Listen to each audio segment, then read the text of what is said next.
Rajnath ji, news 18 को ये interview, exclusive interview देने का आपका बहुत बहुत धन्यवाद। बिहार के चुनाव का माहौल है, ऑपरेशन सिंदूर के बाद आपका ये पहला इंटरव्यू है हमारे साथ। सवाल बहुत सारे हैं, शुरुआत करते हैं। चुनावी माहौल है तो बिहार से। आपने बिहार में बहुत रैलियाँ एड्रेस की हैं, आप काफ़ी सक्रिय हैं। सबसे पहले ये जानना चाहेंगे कि आप क्या माहौल देख रहे हैं। कल पहले राउंड का मतदान हो चुका है, रिकॉर्ड टर्नआउट रहा है, करीब 65% का टर्नआउट रहा है। तो क्या देख रहे हैं आप, कितनी सीटें देते हैं आप अपने एनडीए को? वैसे हम लोगों की जो सार्वजनिक सभाएं हो रही हैं उसमें जो पब्लिक का रिस्पांस जिस प्रकार से प्राप्त हो रहा है, उसे देखते हुए मेरा स्पष्ट मत है कि सरकार तो बनेगी, लेकिन 2/3 की मेजॉरिटी भी एनडीए को हासिल हो सकती है। 160 से ज़्यादा सीटें। 160 से ज़्यादा सीटें। ये सवाल बार बार पूछा जा रहा है, आपका मुख्यमंत्री चेहरा स्पष्टता से बताइए कौन है? नीतीश कुमार मुख्यमंत्री बनेंगे, 5 साल रहेंगे? देखिए, उन्हीं के नेतृत्व में चुनाव हो रहा है जी, स्वाभाविक है कि वो होंगे। डिप्टी सीएम एक भारतीय जनता पार्टी का, एक चिराग पासवान की पार्टी का, ऐसा मत बनेगा? अब जो कुछ भी होगा भविष्य में, वो सभी लोग मिलजुल कर उसको बैठकर तय करेंगे कि क्या करना क्या नहीं करना। राजा जी, एक मुद्दा जो आप लोग शुरू से लेकर चल रहे हैं वो है कि बिहार में लालू के उसमें जंगल राज का मुद्दा, कि पहले गुंडागर्दी थी, जंगल राज था। तो इस बार भी आप लोगों ने इस मुद्दे पर पूरे समय से आप बने रहे हैं, मगर इस बार आपके दल के ही एक अनंत सिंह जी जो है अब गिरफ्तार हो गए हैं। गोली चली पहली बार और दुलार चंद यादव मारे गए। इसके बारे में आप क्या कहना चाहेंगे? हो सकता है 1-2 घटनाएं ऐसी हो जाती हैं, लेकिन इसके कारण किसी को ये नहीं कहा जा सकता कि वह फला व्यक्ति जो है माफिया है या ये है वह है। यह तो कुछ सामाजिक जीवन में कभी कभी कुछ व्यक्तिगत नाराज़गियाँ भी होती हैं, इसको इनकार नहीं किया जा सकता है। लेकिन सब मिला जुला कर पूरा प्रिकॉशन हम लोग लेते हैं कि जिनकी छवि साफ सुथरी हो, क्लीन इमेज के जो लोग हैं, उन्हीं को प्रत्याशी बनाया जाए। सावधानी यह बरती जाती है, लेकिन हो सकता है इतनी बड़ी जमात जहाँ पर है, कहीं पर यह चूक हो भी सकती है। इस संभावना को भी मैं नकारता नहीं हूँ। राहुल गांधी इस चुनाव में लगातार कैनवसिंग कर रहे हैं, कैंपेनिंग कर रहे हैं। एक समय में जैसे जैसे चुनाव पास आता गया, अटैक थोड़े पर्सनल होते जा रहे थे। उन्होंने कहा कि मोदी जी वोटों के लिए कुछ भी कर सकते हैं, बोलेंगे तो स्टेज में वोटों के लिए नाच भी देंगे। थोड़ा छठ के समय में भी उन्होंने ऐसा बोला कि उन्होंने यमुना में डुबकी नहीं लगाई, एक सैनिटाइज पॉन्ड में जो है जाके उसके सामने छठ मैया की पूजा कर रहे थे। कैसे देखते हैं इस तरह के रिमार्क्स को आप? मैं समझता हूँ कि इस प्रकार के रिमार्क्स का कोई औचित्य नहीं है, और नौटंकी का प्रश्न यहाँ तक है। मैं समझता हूँ देश अच्छी तरह इस बात को समझता है कि मोदी जी के साथ इस प्रकार के आरोप किसी भी सूरत में चस्पा नहीं होते, और बहुत ही सीधी और सपाट बात जनता के सामने रखते हैं। जनता को गुमराह करके उन्होंने कभी भी जनता का समर्थन हासिल करने की कोशिश नहीं की है। जो तथ्य हैं उन तथ्यों को ही प्रस्तुत करके जनता का समर्थन वह हासिल करते हैं। इस बार जब कल लोग मतदान डालने जा रहे थे, सुबह सुबह महिलाओं की बहुत बड़ी कतार दिखाई दे रही थी। बहुत ज़्यादा महिलाएं सामने आकर उन्होंने वोट डाला है। इसको आप कैसे देखते हैं? किसके लिए समर्थन है ये? क्या ये जीविका दीदी जो है ये आपकी एक गेम चेंजर स्कीम रही है? जीविका दीदी भी है, लेकिन उसके अतिरिक्त महिलाएं ये महसूस करती हैं कि नीतीश कुमार जी के मुख्यमंत्री रहते हुए कानून और व्यवस्था की स्थिति बेहतर रही है। अराजक की स्थिति नहीं रही है जैसी कि आरजेडी के शासनकाल में हुआ करती थी।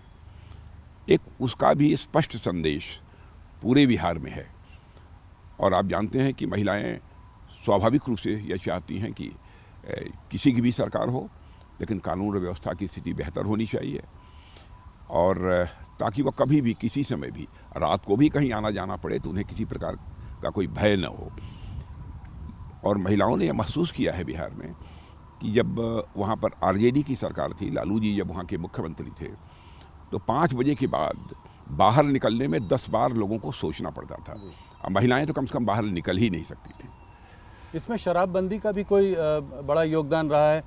जैसे कि ऑपोजिशन में तेजस्वी जी ने और प्रशांत किशोर ने कहा है कि उनके अगर वो लोग जीत कर आए तो शराबबंदी के बैन को उठा देंगे, लिफ्ट कर देंगे। हाँ। तो क्या इसमें इसका भी कोई फ़ायदा मिला है इनको? मैं अब कितना फ़ायदा मिला है, कितना नहीं मिला है, इसका सही आकलन करना तो बहुत कठिन है, लेकिन मैं कह सकता हूँ कि इसका भी लाभ निश्चित रूप से मिला है। और महिलाओं ने तो इसे बहुत ही अच्छा महसूस किया है जी। क्योंकि अपनी प्रत्यक्ष आंखों के सामने जब देखती थी कि उनके परिवार के सदस्य लीकर का सेवन कर रहे हैं, शराब का सेवन कर रहे हैं, तो ये उन्हें अच्छा नहीं लगता था। एक बड़ा रेवेन्यू लॉस का एंगल भी इसमें है, करीब 20,000 करोड़ का रेवेन्यू लॉस बताते हैं कि सिर्फ इसकी वजह से हुआ है। तो देखिए, सामाजिक बुराइयों को दूर करने के लिए रेवेन्यू प्रॉफिट और रेवेन्यू लॉस के संबंध में विचार नहीं करना चाहिए, और उसको हम लोग कभी विचार भी नहीं करते हैं। हम राजनीति करते हैं तो समाज बनाने के लिए राजनीति करते हैं, केवल सत्ता हासिल करने के लिए हम राजनीति नहीं करते हैं। इस बार राजनाथ जी एक और फैक्टर देखा गया है जिसकी काफ़ी चर्चा है, वो है प्रशांत किशोर फैक्टर। लोग कह रहे हैं इस बार ये ट्रायंगुलर फाइट है। एक इन्होंने, प्रशांत किशोर जी ने अपनी नई पार्टी जनसुराज बनाई, पिछले 3 साल से बिहार में वो गांव-गांव जा रहे हैं, अपनी बात कह रहे हैं। तो क्या आप पीके फैक्टर कितना बड़ा है, कितना वोट शेयर उनको मिल पाएगा, किसका वोट अधिक काटेंगे, आपका या महागठबंधन का? देखिए, मैं मानता हूँ कि वो फैक्टर इनसिग्निफिकेंट है। अच्छा, इनसिग्निफिकेंट फैक्टर है, उस पर तो विचार करना ही नहीं चाहिए। देखिए, लंबे समय तक अपने मतों का प्रयोग करते करते अब इस देश की जनता राजनीतिक दृष्टि से काफ़ी जागरूक हो चुकी है। अब इस बात को अच्छी तरह समझती है कि कौन वोट काटने के लिए खड़ा है और कौन सरकार बनाने के लिए खड़ा है। इस आधार पर अपने मतों का फैसला करती है। तो आप मानते हैं कि वो सिर्फ महज वोट काटने के लिए खड़े हैं, ऐसा जनता समझती है? हाँ, जनता समझती है। हाँ, माने वो जानती है कि इनको शायद ही एक भी सीट नहीं प्राप्त होगी। लोग ये मानकर चल रहे हैं बिहार में, जो हमारी बातचीत हुई है। जी। मैं अपने आकलन के आधार पर बता रहा हूँ। जहां आपने एक तरफ जीविका दीदी की बात करी, उसको एक गेम चेंजर स्कीम की तरह आप लेकर आए, तेजस्वी जी ने हर घर में एक गवर्नमेंट जॉब देने की बात की। आप लोगों ने, आप तमाम नेताओं ने खिल्ली भी उड़ाई, कहा कि ये कैसे स्वाभाविक है, ये कैसे होगा, 2 करोड़ फैमिली में 2 करोड़ जॉब कैसे देंगे, इतना पैसा कहाँ से आएगा।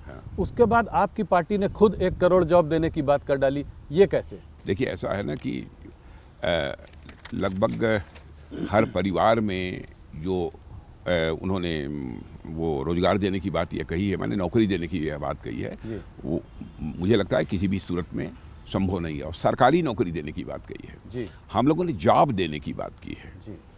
जहाँ सरकारी नौकरी आवश्यक होगी, सरकारी नौकरी भी देंगे, लेकिन उनके हाथों के लिए कोई ना कोई काम मिले जी। ताकि वह अपनी जीविका ठीक तरीके से चला सके, यह हम सुनिश्चित करेंगे।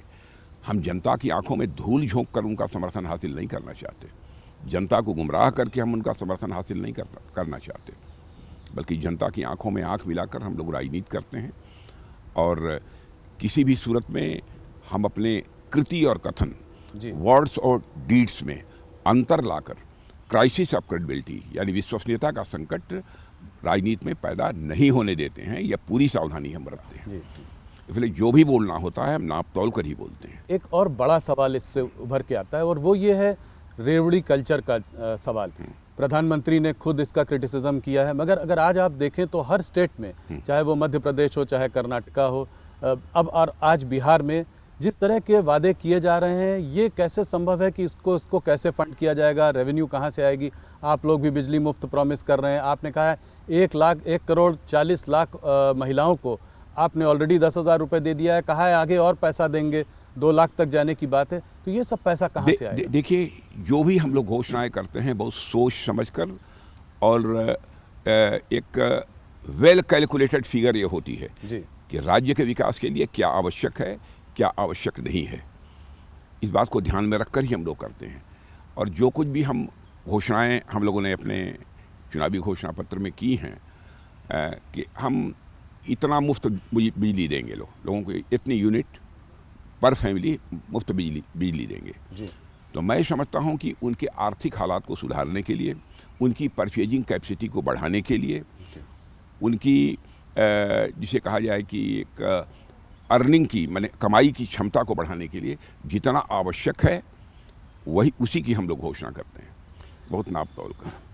तो जैसे लाड़की बहना, जो और स्टेट्स में जो स्कीम्स हैं वो डायरेक्ट बेनिफिट ट्रांसफ़र की बात करती हैं, आपकी स्कीम जीविका दीदी जो है वो क्या अलग है? क्या वो एंटरप्रेन्योरशिप की बात करती है?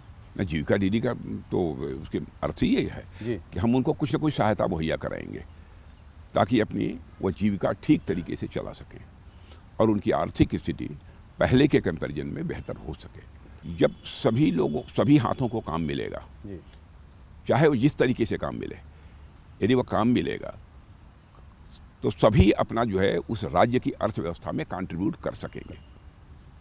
और यह प्रयत्न किसी भी राज्य सरकार को करना चाहिए और किसी भी राजनीतिक पार्टी को अपने घोषणा पत्र जारी करने के पहले इन सब सारे विषयों पर गंभीरतापूर्वक विचार करना चाहिए। यह बहुत ही सोच समझकर, नाप तोल कर ही हम लोगों ने घोषणा की है। अब जैसे प्रधानमंत्री किसान सम्मान निधि के अंतर्गत 6,000 रुपये प्रतिवर्ष हम किसानों को मुहैया करा रहे हैं। आप किसानों से पूछिए, इसका सीधा लाभ उनको हुआ है? उसके परिणाम स्वरूप अपने खेत की बुआई करने के बाद जो फर्टिलाइजर की आवश्यकता होती है, उस आवश्यकता की पूर्ति 6,000 रुपये से होती है। और उसके बाद फूड ग्रेन का उत्पादन बढ़ता है। तो स्वाभाविक है कि अर्थव्यवस्था को एक ताकत मिलेगी, उससे बल मिलेगा। तो एक दूर की सोच के साथ ही हम कोई आश्वासन देते हैं और कोई कदम उठाते हैं। मूव थोड़ा सा SIR की ओर चलते हैं। शुरुआत में बिहार के चुनाव की शुरुआत में SIR वोटर अधिकार यात्रा राहुल जी ने और तेजस्वी जी ने निकाली थी। उनका मानना यह है कि जो 65 लाख लोग जो डीरजिस्टर हुए हैं इस SIR में बिहार में, उसमें आप लोगों को बहुत फ़ायदा है, क्योंकि आप लोगों ने इसमें घुसपैठियों को बाहर किया है जो कि उनके वोटर थे। तो इसको आप कैसे देखते हैं? अरे मैं कहता हूँ कम से कम बतलाएं तो जी कि इनका नाम मतदाता के रूप में रजिस्टर होना चाहिए था, नहीं हुआ। एक भी केस वो सामने नहीं ला पाए। बार बार इलेक्शन कमीशन भी अपनी तरफ से कह रहा है कि यदि आपको जो शिकायत हो वह शिकायत हमारे पास लाइए, हम उसकी जांच करने को तैयार हैं। लेकिन वह भी नहीं दे रहे हैं उनको। केवल देश की जनता को गुमराह करने के लिए कभी खड़े हो जाते हैं बहुत बड़े ब्लैक बोर्ड के सामने और जो है प्रेजेंटेशन देकर लोगों को गुमराह करने की कोशिश करते हैं। भाई तथ्य लेकर जाइए ना इलेक्शन कमीशन के सामने, इलेक्शन कमीशन उसकी जांच करेगा।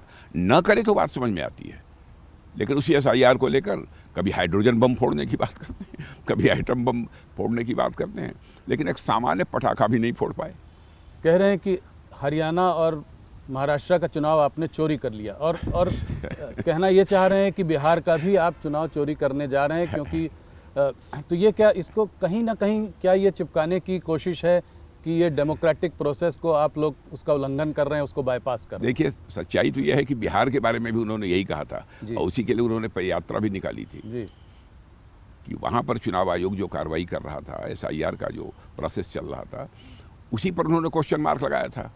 अब वहाँ कुछ मिला नहीं, एक भी उदाहरण वो प्रस्तुत नहीं कर पाए। अब जो चुनाव हो गए हैं, अब उनकी चर्चा उन्होंने करनी प्रारंभ कर दी। लंबे समय तक जनता की आंखों में धूल झोंक कर राजनीति नहीं की जा सकती। बाकी और ऑपोजिशन पार्टीज जैसे कि TMC, ममता बनर्जी हो या स्टालिन हो तमिलनाडु में, वो भी कह रहे हैं कि SIR हम अपने स्टेट में नहीं होने देंगे। क्यों नहीं होने देंगे? वो कह रहे हैं कि जो है इससे लेजिटिमेट वोटर्स को आप लोग बाहर निकालना चाहते हैं, डेमोक्रेटिक प्रोसेस का उल्लंघन कर रहे हैं। कौन लेजिटिमेट वोटर? मैं उनसे ये पूछना चाहता हूँ, क्या जो बाहर से आकर घुसपैठिए? तो आपका मानना है कि ज्यादातर जो यहाँ से जा रहे हैं वो घुसपैठिए हैं? इन 65 लाख बिहार में काफी ज्यादातर नहीं, उनमें से बहुत सारे लोगों की डेथ हो गई है जी, फिर भी मतदाता सूची में नाम था, वह बाहर हो रहे हैं। बहुत सारे ऐसे लोग हैं जो कि सदैव के लिए बाहर चले गए हैं रोजी रोटी कमाने के लिए, अथवा कुछ लोग ऐसे हैं जो दूसरे देशों में चले गए हैं, यहाँ नहीं रहते हैं, उनका नाम मतदाता सूची में नहीं होगा। एक और बहुत कंट्रोवर्शियल स्टेटमेंट जो राहुल गांधी ने अभी दिया है, वो उसमें आपने टिप्पणी भी की है, मैं ज़रा उसको ज़्यादा स्पष्टता से समझना चाहता हूँ। उन्होंने कहा है कि आर्म्ड फोर्सेस में भी सिर्फ 10% लोग आर्म्ड फोर्सेस को चला रहे हैं। क्यों बोला ऐसा? क्या नियत है? क्या इसके पीछे क्या कहना चाह रहे हैं राहुल गांधी, और आपका क्या जवाब है उनके लिए? देखिए, मैं कहना चाहूँगा कि जो कुछ भी वो बोलते हैं, इस देश में अनार्की पैदा करने की वो कोशिश करते हैं, क्योंकि इस बात को अच्छी तरह समझते हैं कि हम अपने एक्शन के माध्यम से, माने अपनी कृतियों के माध्यम से और अपने काम के माध्यम से हम जनता का विश्वास नहीं हासिल कर सकते, समर्थन हासिल नहीं कर सकते। इसलिए ऐसे ही बेबुनियाद और निराधार बातें जनता के सामने रख कर वह जनता को गुमराह करने की कोशिश करते हैं। लेकिन मैं मानता हूँ स्वस्थ राजनीति वही है जो जनता को गुमराह करके अथवा जनता की आंखों में धूल झोंक कर न की जाए, बल्कि जनता को विश्वास में लेकर राजनीति की जाए। तो पॉलिटिक्स को इस तरह की चीज़ों को आर्म्ड फोर्सेस पर लेकर नहीं आना चाहिए? नहीं, कोई सवाल ही नहीं है। देखिए आर्म फोर्सेज का जहाँ तक सवाल है, आर्म फोर्सेज का मैं मानता हूँ कि एक ही धर्म है जी वो तो आरक्षण क्या क्या बहुत सारी बातें उन्होंने कही है। जी आर्म फोर्सेज का एक ही धर्म है, वह सैन्य धर्म है, इसके अतिरिक्त उनका कोई धर्म नहीं होता। और आप देखिए सभी जाति और पंथ के लोग हमारे आर्म फोर्सेज में हैं और सभी की जो जो जिस जिस धर्म को मानता है, जिस जिस पूजा पद्धति को वह मानता है, तो सभी इस प्रकार के वहाँ आयोजन होते हैं। उनके अलग अलग वहाँ पर पूजा कराने वाले जो जिन्हें पुजारी कहा जाता है वह भी जो है मौजूद रहते हैं। किसी प्रकार का डिस्क्रिमिनेशन, किसी प्रकार का भेदभाव जाति पंथ अथवा मजहब के आधार पर हमारी सेना में नहीं है जी। और मैं समझता हूँ कि कम से कम सेना को छोड़कर ही उन्हें इस प्रकार की बातें करनी चाहिए। सेना को राजनीति में घसीटने की कोशिश नहीं करनी चाहिए जी। राजनाथ जी, ये अग्निवीर स्कीम को भी लेकर विपक्ष ने पहले बहुत बवाल किया है। 2026 में 4 साल इस स्कीम के ख़त्म होने वाले हैं। क्या आपको लगता है कि देश की हालत देखते हुए, सिक्योरिटी कंसर्न्स को देखते हुए 25% से ज़्यादा लोगों को आप रिटेन कर पाएंगे? देखिए ऐसा है, अग्निवीर एक बहुत ही एक शानदार स्कीम है, एक अच्छी स्कीम है और हम लोगों ने यह भी कहा है कि 4 साल का टेरोर पूरा करने के बाद जो लोग भी अग्निवीर हमारे बाहर आएंगे उनका समायोजन कहीं न कहीं निश्चित रूप से किया जाएगा। अथवा यदि वह रोजगार करना चाहते हैं तो रोजगार करने के लिए भी आवश्यक फंडिंग की व्यवस्था भी सुनिश्चित की जाएगी कि यूथफुलनेस जी यह सेना में बनी रहे, यह इंश्योर करना तो मैं समझता हूं कि यह बहुत ही आवश्यक है। उसी आधार पर यह फैसला लिया गया है। लेकिन मैं समझता हूं कि अपने भविष्य को लेकर किसी को चिंता करने की कोई ज़रूरत नहीं है जी। और उसके बारे में हम लोगों के कंसेप्ट में पूरी क्लैरिटी है। हम किसी को कोई क्षति नहीं पहुंचने देंगे। ये सुनकर वो लोग आश्वस्त होंगे। डोनाल्ड ट्रंप जी ने कहा है कि पाकिस्तान न्यूक्लियर टेस्ट कर रहा है। उन्होंने ये कहा है कि रशिया और चाइना जो आज कर रहे हैं, इसको देखते हुए, इसको नज़र रखते हुए हो सकता है अमेरिका भी ऐसा कुछ करने का प्रयास करे, कुछ करना सोचे। चाहता है करे जी। भारत इसका क्या करेगा? क्या भारत भी कुछ न्यूक्लियर टेस्ट करेगा? ये सवाल है मेरा। भारत क्या करेगा ये तो भविष्य ही बतलाएगा, लेकिन जिसको जो करना है वह करे। हमें इस संबंध में कुछ नहीं कहना है। चाहे पाकिस्तान कर रहा है, चाहे अमेरिका कर रहा है, तो जिसको जो करना है कर रहा है। भारत किसी भय के कारण अथवा किसी दबाव में कोई कदम नहीं उठाता है। जो भारत को भारत के इंटरेस्ट में उचित लगेगा वही कदम हम उठाएंगे। सही समय पे करेगा। सही समय पर सही कदम उठाएंगे। जी। ऑपरेशन सिंदूर के बाद मैं आपसे पहली बार बात कर रहा हूं। मुझे याद है 2024 में आपने कहा था ये भारत वो भारत नहीं है, घर में घुस कर मारेगा। आपने इतने जोरों से बोला था कि पूरे इंटरनेशनल मीडिया ने भी उसको उठाया। ये सच साबित करके दिखा दिया। जी। पर कुछ लोगों का मानना है कि बहुत जल्दी हाथ पीछे खींच लिए। इतनी जल्दी रुक क्यों गए? वो लोग चाहते थे कि थोड़ा और जोरों से पाकिस्तान को मैं सबक इसे सिखाया पूरी जाए। तरह से स्पष्ट कर देना चाहता हूं कि बराबर पाकिस्तान के डीएमओ की तरफ से टेलीफोन आ रहे थे। जी। उनके टेलीफोन आने के बाद तब यह हुआ। माने हम लोग युद्ध पिपासु नहीं हैं। जी। कुछ लोग ऐसे होते हैं जो बराबर चाहते हैं कि युद्ध हो, कन्फ्रंटेशन हो। भारत ऐसा नहीं चाहता है कभी। यदि बार बार उनकी तरफ से आग्रह हो रहा है कि नहीं अब इसे स्थगित किया जाना चाहिए, बंद किया जाना चाहिए, तो उसके बाद जाकर ये तय किया कि हमको जो करना था वो हमने कर लिया। जी। अब उसके बाद इस युद्ध को आगे बढ़ाने का कोई औचित्य अब नहीं है। आवश्यकता पड़ेगी फिर करेंगे। ये आप लोग बार बार बोल रहे हैं, इसका क्या अभी भी लगता है कि कुछ ऐसी स्थिति बनी हुई है कि उसको दोबारा करना पड़ेगा ऑपरेशन सिंदूर को? अब ये तो भविष्य के गर्भ में छिपा हुआ है, क्या होगा कैसे होगा। लेकिन ऑपरेशन सिंदूर के बारे में स्पष्ट कर देना चाहता हूँ कि ऑपरेशन सिंदूर हमारा समाप्त नहीं हुआ है, हाल फिलहाल ही स्थगित है। हम लोगों ने क्या सावधानी बरती? आतंकवादियों ने चोरी छुपे घुसकर भारत की सीमा के अंदर हमारे निर्दोष नागरिकों को मारा। जी। हम लोगों ने टारगेट किया, जो टेररिस्ट सेंटर्स थे उन्हीं को टारगेट किया है पाकिस्तान में। आम जनता को हम लोगों ने नहीं मारा है। इतनी सावधानी बरतने वाले हमारी इस गवर्नमेंट के ऊपर भी कभी कभी लोग आरोप लगाते हैं कि ये मजहब के आधार पर भेदभाव करते हैं, जात के आधार पर भेदभाव करते हैं। अरे भारत तो एक ऐसा देश है जहाँ के ऋषियों और मनीषियों ने भारत की सीमा में रहने वाले लोगों को ही अपने परिवार का सदस्य नहीं माना है, बल्कि पूरे विश्व की धरा पर रहने वाले लोगों को अपने परिवार का सदस्य मानते हुए वसुधैव कुटुंबकम का संदेश सारे विश्व को दुनिया की किसी धरती से गया है तो केवल और केवल हमारे और आपके भारत देश की धरती से गया है। आपने ये बात बड़ी स्पष्टता से आज ही नहीं पहले भी कही है, आपकी सरकार ने भी कही है कि भारत और पाकिस्तान के बीच में और कोई नहीं था, सिर्फ उनके आग्रह से ये वॉर को रोका गया। किसी के दबाव में अथवा किसी के कहने पर ऑपरेशन सिंदूर स्थगित नहीं किया गया है। मैं दो टूक शब्दों में इसे स्पष्ट करना चाहता हूँ। और आप ये जानते होंगे कि राजनीतिक जीवन में पूरा प्रिकॉशन लेता हूँ कि कभी झूठ न बोला जाए। एक भी कोई घटना आप मेरे राजनीतिक जीवन की नहीं बतला सकते हैं। मैंने ठीक है, बचपन में कुछ हुआ हो तो मैं नहीं कह सकता हूँ, प्रारंभिक राजनीतिक जीवन में। देखो, उसके बाद मैं सावधानी बरतता हूँ, लेकिन मैं भी इंसान हूँ, कभी कोई गलती हो सकती है। लेकिन इस संबंध में मैं पूरी तरह से आश्वस्त हूँ। जो कुछ भी मैं कह रहा हूँ सोच समझ कर कह रहा हूँ। प्रेसिडेंट ट्रंप ने फिर भी अनेकों बार ये कहा है कि उन्होंने जो है बड़ा रोल इसमें प्ले किया है इसको बंद करवाने में, और क्योंकि हम नहीं माने उसका खामियाजा भी हमें भुगतना पड़ रहा है। हमारे ऊपर टैरिफ लगाया गया है, वीज़ा के तमाम रेस्ट्रिक्शंस आ रहे हैं। इसके बावजूद आपने अभी 10 ईयर का डिफेंस जो है पीट हेग्सेथ के संग 10 इयर्स डिफेंस पैक्ट किया, ऐसा क्यों? वो कह रहे हैं उसके बावजूद हमारे साथ समझौता किया ना जी। हाँ, इसका मतलब कि सारे इंडिकेशंस पॉजिटिव हैं जी। तो आप मानते हैं कि ये जो तनावपूर्ण की स्थिति जो बनी हुई है दोनों देशों के बीच, अब पहले से बेहतर है? अब इसके बारे में विचार करना पड़ेगा, तनावपूर्ण है कि नहीं है, क्या है, इसके बारे में मैं नहीं बतला सकता। इसके बारे में तो ये जो लोग बोलते हैं वही बतला सकते हैं।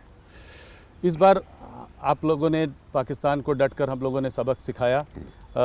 टेरर कैंप्स के साथ उनके 11 जो है डिफेंस बेसिस को भी हमने तबाह किया, उसमें क्षति पहुंचाई।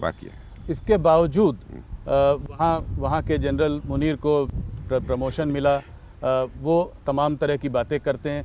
क्या पाकिस्तान कभी बाज आएगा अपनी इस तरह की करतूत? प्रमोशन मिला कि प्रमोशन उन्होंने ले लिया पाकिस्तान के बारे में कुछ कहा नहीं जा सकता जी। वहाँ पर तो आप जानते हैं कि आर्मी का एक प्रकार से वर्चस्व है। थोड़ा सा पाकिस्तान से हटकर अफगानिस्तान की ओर चलते हैं। अफगानिस्तान के फॉरेन मिनिस्टर मुताकी जी हमारे यहाँ पे आए हुए थे। उसी बीच पर दोनों की, पाकिस्तान और अफगानिस्तान के बीच में झड़प भी हुई। पाकिस्तान ने काबुल में बमबाजी भी की। पाकिस्तान का ये कहना है कि इस सब के पीछे भारत का हाथ है, इशारा हमारी तरफ है। क्या कहेंगे? पूरी तरह से बेबुनियाद और निराधार आरोप है। हम लोग कहीं भी किसी भी प्रकार के कन्फ्रंटेशन में विश्वास नहीं करते हैं जी। हम तो पूरे विश्व में शांति चाहते हैं। हम इसी के पक्षधर हैं। हम किसी को यह उकसाएंगे नहीं कि उसके किसी के साथ संघर्ष किया जाए। हाँ, लेकिन हमें कोई छेड़ेगा तो हम छोड़ेंगे नहीं। हमारी नीति पूरी तरह से स्पष्ट है। किसी बैसाखी का सहारा लेकर हम अपने आत्म स्वाभिमान की रक्षा नहीं करते हैं जी। हम स्वतः करते हैं, फैसले स्वतः लेते हैं, और स्वतः जो कार्रवाई करनी होती है हम कार्रवाई भी करते हैं। लेकिन हम विश्व में संघर्ष नहीं चाहते। ये हमारी मूल सोच है। अफगानिस्तान और पाकिस्तान के बीच में जो प्रॉब्लम जो चली आ रही है वो ड्यूरेंट लाइन को लेकर है। वो ड्यूरेंट लाइन को लेकर विवाद रहा है। मेरा सवाल आपसे सिंपल सा है, भारत का इसमें क्या मत है? जो भी मामले हैं आपस में सारे देशों को बैठकर सुलझाना चाहिए। हम किसी देश के मामले में हस्तक्षेप नहीं करना चाहते। यदि दोनों देश सहमत हों कि नहीं हस्तक्षेप होना चाहिए, किसी को आकर जो है बातचीत का सिलसिला प्रारंभ करना चाहिए, उस समय सोचा जा सकता है। मान न मान मैं तेरा मेहमान, इसमें हम लोग विश्वास नहीं करते। बांग्लादेश के जो इंटरिम लीडर हैं मोहम्मद यूनुस, वो अक्सर प्रोवोकेटिव स्टेटमेंट्स देते रहते हैं। हाल में उन्होंने एक पाकिस्तान जनरल को जो बांग्लादेश का नक्शा दिया उसमें नॉर्थ ईस्ट बांग्लादेश में था, बांग्लादेश में दिखाया। इस पर आप क्या कहेंगे? बहुत ही दुर्भाग्यपूर्ण है, इससे उनको बचना चाहिए। और जहाँ तक पड़ोसी देशों का प्रश्न है, पड़ोसी देशों के साथ हम अपने रिश्ते बेहतर बनाकर रखना चाहते हैं।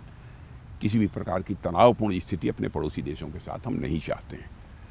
राजन जी, इससे एक लार्जर बड़ा सवाल ये निकल कर आता है कि आज क्या, एक समय में हम पाकिस्तान से लड़ते रहते थे, पाकिस्तान से हमारा प्रॉब्लम था।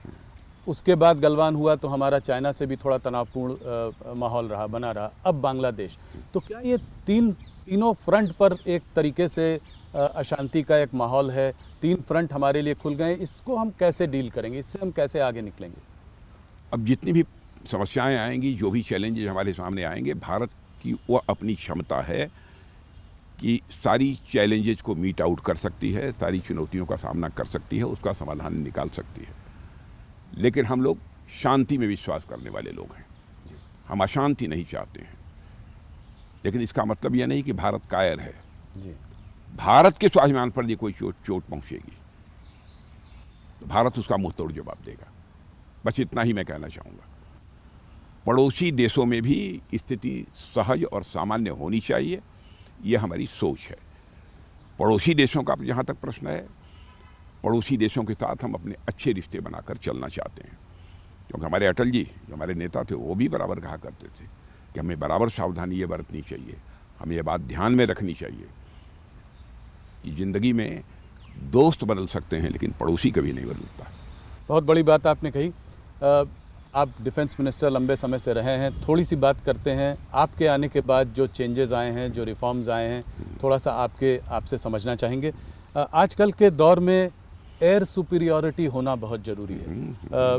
जो भी अभी हाल और एयर सुपीरियॉरिटी अपनी दिखा भी दी हम लोगों ने। जी, बिल्कुल। उसी से सवाल, वहीं से मैं 2-3 सवाल उस पर पूछना चाह रहा था। हाल में MiG-21 को भी हमने फाइनली जो है रिटायर किया है।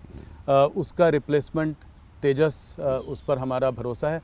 तो ये कहाँ पे है? क्या जी से जो बातचीत चल रही है उनसे बातचीत ठीक चल रही है या कोई वहाँ डिले हो रहा है? कोई अल्टरनेटिव्स के बारे में हम सोच रहे हैं क्या? देखिए, जी का, सेफ्रॉन का, अन्य बहुत सारी ऐसी कंपनियां हैं जी। कुछ स्टेप्स हम काफ़ी आगे बढ़ चुके हैं जी। इस समय उसका मैं खुलासा यहाँ नहीं करना चाहता हूँ क्योंकि ये मामला CCS में जाकर ही यह तय होगा, इसलिए मैं उस पर नहीं बोलना चाहता हूँ। हमारी कंसेप्ट की क्लैरिटी है इस मामले में कहाँ जा रहा है, लेकिन यह मानकर चलिए कि विद इन ए ईयर वह स्थिति बनने जा रही है कि हम इन सब सारे फाइटर प्लेन्स के इंजन भी भारत में ही बनाएंगे, भारत की धरती पर बनाएंगे और भारतवासियों के हाथों से बनेंगे। ये बड़ा स्टेटमेंट है। तो ये भी करेंगे और बाहर से भी लेंगे? इसमें हाल फिलहाल तो हमको इंजन बाहर से लेने की आवश्यकता है जी। उसमें कोई अमेरिकी दबाव कि अमेरिका से ही लेना है? कोई दबाव नहीं। और वो भी जो बाहर से लेंगे उसमें हम अपनी शर्तों से कंप्रोमाइज नहीं करने वाले हैं जी। हाँ, हो सकता है ये भी, इस संभावना को नकारा नहीं जा सकता। बहुत प्रबल संभावना है कि हम कहें कि ठीक है, हम आपसे इंजन लेंगे लेकिन इंजन की मैन्युफैक्चरिंग आइए भारत में कीजिए। ये किससे और हमको टेक्नोलॉजी ट्रांसफ़र करिए। ये किसी से बात हो रही है, किसी कंपनी से? इसका मैं खुलासा करना नहीं चाहता है, लेकिन मैं जो बोल रहा हूँ वो बेसलेस नहीं है। जी बिल्कुल, आधारहीन नहीं है, इतना आप तो स्वीकार कीजिए। नहीं बिल्कुल। हाँ, किन किन कंपनी से हम बात कर रहे हैं उस संबंध में अभी मैं कुछ कह नहीं। फ्रेंच कंपनी साफरान के साथ मिलकर 5th जनरेशन फाइटर एयरक्राफ्ट के लिए इंजन बनाने की बात चल रही है। कब तक आएगा पहला इंजन, कब मिलेगा हमको? ये इस पर थोड़ा सा विस्तार में बता सकते हैं? ये तो आपने पहले भी बोला है। हम लोगों की कोशिश यही है कि इंजन जल्दी से जल्दी भारत में बनना प्रारंभ हो जाए। अच्छा, तो फोकस बहुत जल्दी से जल्दी। अब इस संबंध में एक फैसला CCS के द्वारा होना है। मैं समझता हूँ कि वह भी बहुत ही जल्दी हो जाएगा। तो कोलैबोरेशन बाहर की कंपनियों से हो सकता है पर बनना भारत में। ये इस बात पर काम चल रहा है। जिसके साथ भी हम अपने ये एग्रीमेंट करें, जिसके साथ भी हम समझौते करें, वो टेक्नोलॉजी भी ट्रांसफ़र करें। टेक्नोलॉजी ट्रांसफ़र भी हो। तो जो 5th generation fighter advance medium combat aircraft की बात हो रही है, AMCA, उसका डिज़ाइन तैयार हो चुका है? वो बात कहाँ तक आगे बढ़ी है? प्रोग्रेस अच्छी है, संतोषजनक है। तो इस पे कुछ टाइमलाइंस वगैरह आप दे सकते हैं? कुछ जल्दी होना चाहिए। जल्दी? एक एक्सपर्ट्स कह रहे हैं इसमें 10 साल तक लग सकता है पूरी प्रतिक्रिया को होने में। तो कुछ ये ठीक है? थोड़ा समय लग सकता है, लेकिन अब वो 10 साल लगेगा मुझे ऐसा नहीं लगता है। 10 साल से पहले होने की? उसके पहले भी हो सकता है। ऑपरेशन सिंदूर में हमारा रफाल को लेकर कैसा एक्सपीरियंस रहा? बहुत ही अच्छा एक्सपीरियंस रहा है। रफाल ने करिश्मा किया है और बहुत ही शानदार जो है ये फाइटर प्लेन है। तो ये 114 जो रफाल वो है, ये कब तक पूरा हो जाएगा? अब प्रतीक्षा करिए, समय की बात होती है, बातचीत तो होती रहती है, तो उसमें कुछ समय लग सकता है, लेकिन प्रोग्रेस सब मिला जुला कर ठीक है। राजनाथ जी, ये देखा गया है कि मॉडर्न वॉरफेयर में ड्रोन्स का एक बहुत बड़ा रोल है। ये हमने ऑपरेशन सिंदूर में भी हम लोगों ने देखा है। तो अमेरिका से MQ-9 ड्रोन मिलने में देरी हो रही है क्या, मेरा ये सवाल है। और स्वदेशी ड्रोन्स, ये कैसे, इस पर आपकी क्या प्रतिक्रिया है, कैसे इसमें आपका क्या विजन? वैसे स्वदेशी ड्रोन पर हम लोगों का काम शुरू हो गया है जी। स्वदेशी ड्रोन्स हमारे भारत में बनेंगे। और तो इसके बारे में कुछ ज़्यादा बता सकते हैं? और MQ-9 ड्रोन्स जो हैं वो उस पर कुछ देरी हो रही है या समय पे है? जो समय तय था उस समय के अनुसार ही डिलीवरी होनी चाहिए जी, ऐसा मेरा विश्वास है। क्या हम लोग S-400 मिसाइल सिस्टम्स रशिया से और ख़रीद रहे हैं? क्या रशिया Su-57 फाइटर जेट जो है उसको इंडिया में बनाने की कोई बात है? इस पर कुछ बात आगे बताएं। S-400 का जहाँ तक प्रश्न है, S-400 की हमको आवश्यकता है। तो हम और लेना चाह रहे हैं रशिया से? बिल्कुल, मिलेगा तो लेंगे। और Su-57 फाइटर जेट इंडिया में बनने की कुछ बातचीत चल रही है? इस संबंध में अभी कुछ नहीं कहूँगा। ब्रह्मोस मिसाइल्स पे अगर बात करें, ऑपरेशन सिंदूर के दौरान ये काफ़ी इफेक्टिव रही, बहुत इफेक्टिव था। कुछ देशों से हमारे पास जो है इंटरेस्ट भी आ रहा है इनमें, तो क्या ये हमारे इसको अगर बाहर देशों से इंटरेस्ट आ रहा है तो इससे डिफेंस एक्सपोर्ट्स पर कोई बड़ा असर पड़ेगा? बहुत बड़ा असर पड़ेगा। कुछ आंकड़े देकर इसको समझाएं। हाँ बिल्कुल, हमारा एक्सपोर्ट का ये आंकड़ा बढ़ेगा, क्योंकि इस समय तक अप्रॉक्सीमेटली 25,000 करोड़ का हम एक्सपोर्ट कर रहे हैं। हमारा एक टारगेट है जी कि 29-30 समाप्त होते होते हमारा एक्सपोर्ट मिनिमम 50,000 करोड़ तक का पहुंच जाए। सिर्फ और इससे हम कॉन्फिडेंट हैं कि हम 50,000 करोड़ के अपने एक्सपोर्ट के लक्ष्य को हासिल करने में कामयाब होंगे। सिर्फ ब्रह्मोस को लेकर कि नहीं, पूरे टोटल डिफेंस? जी। क्या आपने देखा होगा कि इंडिजनाइजेशन का सिलसिला भी हम लोगों ने तेजी के साथ प्रारंभ किया है। जी। बहुत सारे आइटम्स के बारे में हम लोगों ने फैसला किया है कि चाहे जो भी हो हम भारत में ही बनाएंगे, भारत की धरती पर ही बनाएंगे, भारतवासियों के द्वारा ही वो बने, यह हम सुनिश्चित करना चाहेंगे। यह हम लोगों का फैसला है। पॉजिटिव इंडिजनाइजेशन लिस्ट बनाई है हम लोगों ने जी। तय कर लिया है कि हमारे यहाँ 550 आइटम हैं जी। किसी भी सूरत में हम दुनिया के देशों से इसको इंपोर्ट नहीं करेंगे, भारत में ही इसको बनाएंगे। ऐसे ही कुछ लोकल रिप्लेसमेंट यूनिट्स होती हैं, तो लगभग 5,000 ऐसी यूनिट्स को हम लोगों ने तय किया है। अब वह भी सारे आइटम्स हम विदेशों से नहीं लेंगे, लेकिन भारत में ही बनेंगे। और अब तक आपको जानकर खुशी होगी, लगभग 2-2.5 हज़ार ऐसे आइटम्स हम लोगों ने भारत में बनाना शुरू कर दिया है। तो बहुत ही शानदार प्रोग्रेस है इंडिजनाइजेशन के मामले में, स्वदेशीकरण के मामले में। तो आत्मनिर्भरता में डिफेंस सबसे आगे चल रहा है, ये बोला जा सकता है। अब मैं सबसे आगे अपने को कैसे कहूँ, लेकिन यह है कि इंडिजनाइजेशन में जो प्रोग्रेस है जी, स्वदेशीकरण में जो प्रोग्रेस है भारत में रक्षा क्षेत्र में, वो बहुत ही संतोषजनक है। अग्नि 6 मिसाइल का टेस्ट कब होगा? ये हमारी जो है लॉन्गेस्ट इंटरकॉन्टिनेंटल बैलिस्टिक मिसाइल है, इसके बारे में कुछ बताएं। प्रतीक्षा करिए। काफ़ी चर्चा में है, काफ़ी स्पेकुलेशन भी है। मैंने सोचा आपसे डायरेक्ट पूछूं तो कुछ सवाल का जवाब कैसे बतला दूं, लेकिन प्रतीक्षा करिए। पर होगा सब जो होगा सब अच्छा होगा, अच्छा होगा, आपको खुशी होगी। अच्छा चलिए, आपने ना कहते हुए भी थोड़ा कुछ कहा। क्या न्यूक्लियर सबमरीन प्रोजेक्ट डिलेड है? डिलेड तो नहीं कह सकते हैं, लेकिन हाँ थोड़ा कुछ समय थोड़ा अधिक लगा है, ये बात तो सही है, इसको मैं स्वीकार करता हूँ। लेकिन वो भी बनकर तैयार हो जाएंगे, ज़्यादा डिले उसमें नहीं है। 1 लाख करोड़ की लागत इसमें लगी है, तो पर आप सेटिस्फाइड हैं कि ये आप चल रही है, प्रोग्रेस बहुत अच्छी है। प्रोग्रेस ठीक है, पहले से प्रोग्रेस और इम्प्रूव की है। हम लोग आत्मनिर्भरता और स्वदेशी की बात कर रहे हैं, तो क्या आप ये भी कहेंगे कि स्वदेशी वेपन सिस्टम और प्लेटफॉर्म आज जो है वो हमारा अपना होना चाहिए, हमें किसी और पर डिपेंडेंट नहीं होना चाहिए? यही है। ये क्या सोच है, ये क्या आपका विजन है? नहीं, हम अपने जो हमारे रक्षा उपकरण हैं, जो हमारे डिफेंस जो वेपन्स हैं हमारे, इस मामले में हम दुनिया के दूसरे देशों पर निर्भर नहीं रहना चाहते। हम पूरी तरह से आत्मनिर्भर होना चाहते हैं, उसी दिशा में हमारा प्रयत्न चल रहा है। और मैं कहना चाहता हूँ कि इसमें प्रोग्रेस भी अच्छी है। राजा जी, क्या थिएटराइजेशन यानी आर्मी, नेवी और एयरफोर्स की एक यूनिफाइड कमांड जिसकी की बात चल रही है, ये कब तक हो पाएगा? मैं इधर देख रहा था कि सीधे समय सीमा तो नहीं बताऊंगा इस समय, अब बताना संभव भी नहीं है जी। लेकिन प्रोग्रेस हमारी अच्छी है, थिएटराइजेशन के मामले में भी चल रही है। ज्वाइंट टेस्ट में काफ़ी हद तक हम लोगों ने प्रोग्रेस कर भी दिया है।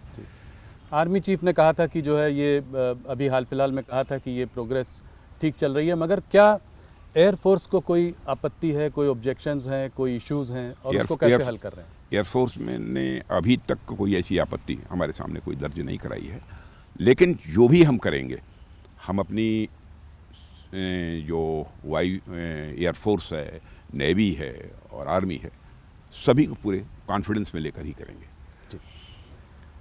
आर्म्ड फोर्सेस जो है कुछ हफ्तों लार्ज स्केल एक्सरसाइजेस कर रही हैं, क्या ये रूटीन एक्सरसाइजेज हैं या आपको किसी कुछ खतरे का अंदेशा है? कोई खतरा नहीं है, रूटीन एक्सरसाइजेज चलती रहती हैं और इस समय भी चल रही है। राजनाथ जी, चाइना में लाइन ऑफ एक्चुअल कंट्रोल पर तनाव तो जरूर कम हुआ है, मगर डी एस्केलेशन नहीं हुआ है, तो क्या ये हार्श डिएस्केलेशन भी हुआ है, बहुत सारे पॉइंट्स पर डिएस्केलेशन भी हो गया है, ऐसा नहीं है। अच्छा।